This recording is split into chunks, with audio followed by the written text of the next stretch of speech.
Alrighty, folks. Hey, howdy. Welcome to the show.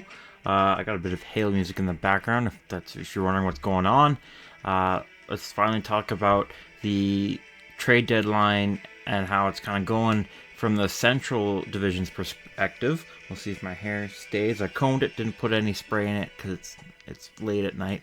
But anyways, first off, in alphabetical order as usual, Arizona Coyotes. Their strategy when it comes to the deadline for the last few years has been to pick up decent players, try to turn them into, or get them into their groove of things, and then sell them for picks.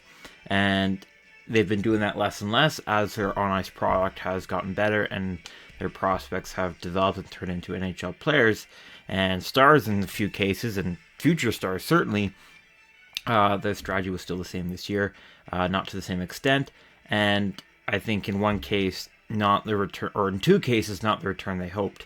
Troy Stecher, Arizona traded away him last year at the deadline, and Stecher was traded by a different team in the year before that, and this year Coyotes traded him away again, and he got the biggest return for the Coyotes with a fourth-round pick from Edmonton.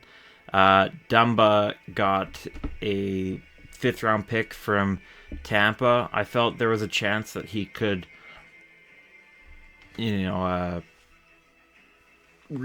his groove again, as we said, as a lot of defenders, especially goalies, but a lot of defenders have done in Arizona. That wasn't the case, and all Arizona could get was a fifth-round pick, but I'm sure Dumba will appreciate his time in Tampa Bay. And the other guy is Jason Zucker. At that hefty price, they could only get a sixth-round pick from Nashville, and it's not even Nashville's sixth-round pick; it's Dallas's. At least it's this year, though. And because Zucker hasn't really done too much, but I believe he's already scored in Nashville. Arizona also had to give away a seventh-round pick to Tampa, so they really got a two-round upgrade for giving away Matt Dumba, which is a pretty small upgrade in terms of things, but it's an upgrade nonetheless.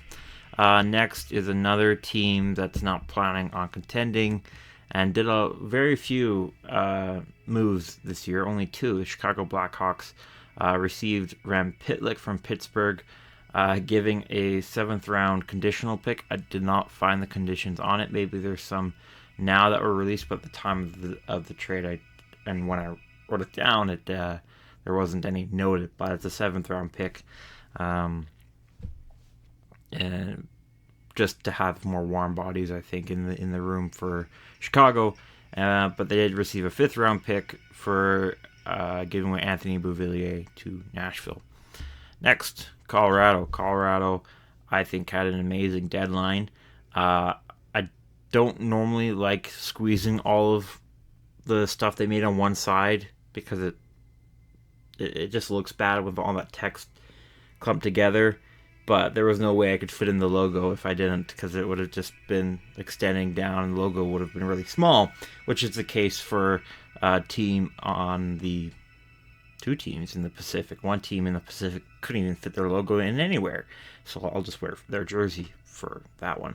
Anyways, to Colorado, their biggest prize that they got was Casey Mittelstadt from Buffalo, giving away Bowen Byram to Buffalo, which I think that trade has worked out really well for both teams and for the players too. Mittelstadt will probably have a better career in Colorado than Buffalo, and I think the same for Byram. Byram was probably going to be a career second line player because of how good Devon Toews and Cale Makar are, whereas in Buffalo he has a shot at being Dillion's partner, if not Owen Power. A lot of the other stuff isn't too notable besides Sean Walker, who has had a pretty good season with the Flyers and has continued his solid year in Colorado. He scored 2 against my Oilers. Thank you very much. And a lot of the other moves were depth moves to get Colorado's forward core back to strength, and it absolutely looks like it, and the results have suggested that. They also received the signing rights to Bardakov from New Jersey, 2 fifth-round picks, and a 7th rounder. In the process of things, they gave up, as mentioned, Bowen Byram, the signing rights to Hansel to Nashville. They gave Ryan Johansson to Philadelphia, who was immediately waived, Curtis McDermott to the Devils, and Ben Myers, an AHLer, to the Ducks. They also gave away their first round pick to Philadelphia, though it is top 10 protected, and that's 2025, and also their third round picks, where I accidentally mentioned 2025 for both Nashville and Minnesota. Colorado does not have 2 third round picks in 2025. I will just scroll up to what I wrote on my notes when I was making this video. 2026. Minnesota's is actually 2026. I'll just change that right here. Well, I don't really need to, because I'm moving on to the next. The Dallas Stars, who made one move, but very notable move. They were the winners of the Chris Tanev trade. I did a breakdown of that trade earlier. I didn't do a breakdown for all the trades this trade deadline because there's just so many. That was the only one I really did because I didn't have plans for any other videos. So I'm like, yeah, sure, we'll go ahead and get into it. So I dig deeper on Cole Brady and Grushnikov on that video, as well as Chris Tanev. But we'll touch over it here. The Stars in that trade got the signing rights to Cole Brady and a Norwegian AHLer, Matthias Pedersen from Calgary, and most importantly, Chris Tanev. And they are only responsible for a quarter of Tanev's cap. Calgary is retaining 50%. New Jersey retaining another quarter. In doing so, they lost Damiani and Grushnikov, both AHLers, though I think Grushnikov should be a pretty solid defensive defenseman for the Flames pretty soon, as well as a second and a third, both to Calgary. The final only transfers if Dallas advances to the Cup, and a 4th round pick to New Jersey. So I think it was a pretty solid trade. I know I had some Calgary friends who were hoping to get a 1st round pick from whoever got Chris Tanev, but I like Grushnikov quite a bit, so I think it was fine. Next, Minnesota Wild. Nothing of super note, probably no headlines unless you are a Wild or Iowa native. I mentioned Iowa because all these guys are AHLers. All 4 players have not played a game for the Minnesota Wild. They are playing for the Iowa Wild, that it being Will Butcher, Turner Ellison, Ovchnikov, and Toporowski. They also received a 3rd round pick from Colorado, a 4th from Toronto, and a conditional 6th from Boston, which only transfers if Maroon plays a playoff game this year. Speaking of Maroon, that is the most notable person Minnesota gave up in the at the trade deadline. He went to Boston. They gave up a few AHLers in Kachkovic to Pittsburgh and Patan to the Rangers, and also Connor Dewar, a depth defenseman, to Toronto. Losing Dewar and Maroon hasn't entirely affected Minnesota's chances at the deadline or at making the playoffs this year. I think they're still in the mode of just trying to be playoff contenders, so that by the time Sutter and Parise's contracts are off the books, they can really go all in. And so far, so good. Minnesota has managed to be a much more competitive team than one would expect with the kind of handicap they've had. So full credit to Bill Guerin, even though it is disappointing and it is taking time.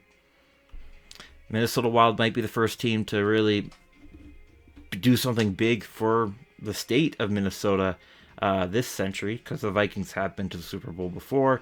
I'm not too familiar with the Brewers' history, or actually, no, the Bucks. No, that's Wisconsin. My bad. My bad.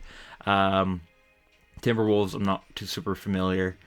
And the Minnesota North Stars did go to the finals, though they didn't win. But still, there's a lot of pain going on in the state for Minnesota right now in terms of sports, and the pain is still there for Wild fans, but I think there's a bright side there. Next is Nashville. Similar to Minnesota, there wasn't too many notable moves, and I don't think any of them really affected their playoff chances. They moved out some depth and got some depth. They got Jason Zucker and Bouvillier, Wade Allison as well, who will probably more or less be an AHLer, but we'll see. Jeremy Hansel signing rights they received as well from Colorado, as previously mentioned. They gave out Yakov Trenin to Colorado, Gurianov to Philly, and the signing rights to Graham Sword to Colorado. They lost a 5th and a 6th round pick, but also received a 3rd round pick. So I think the most notable thing here is Nashville was able to get a 3rd round pick for 2025 from Colorado, and during their exchanges of depth. Blues, one move for the Blues, barely notable, but there is some name power there. Malcolm Subban, obviously brother PK Subban, if you didn't know. He was a goalie under the Blues organization who was traded to Columbus for future considerations, whatever that means. And lastly, for this division, Winnipeg Jets also had one move since January 1st, because I didn't want to go super far back or include every move. So I feel like Monahan was after. If Monahan was after January 1st, it was a first to Montreal and Sean Monahan to Winnipeg, who has been really good. Just like Tyler Toffoli, he has been amazing for the Jets. He is only costing the Jets just over $2 million on the cap, as New Jersey is retaining half. New Jersey gained a 2nd and a 3rd from Winnipeg during that trade. That is it for all. Yep, next is Anaheim Ducks, so it's a different video. Thank you so much for watching. Please consider liking and subscribing, and tell me your thoughts on the Central Division, the moves he's made. I don't think too many of these were super ground shaking, but more reinforcing the Jets' chances in the playoffs, reinforcing Colorado's chances in the playoffs, and that kind of stuff. Anyways, that's it for now. I'm going to record the Pacific Division's deadline video right after this, and I'll hopefully see you there. Bye-bye for now.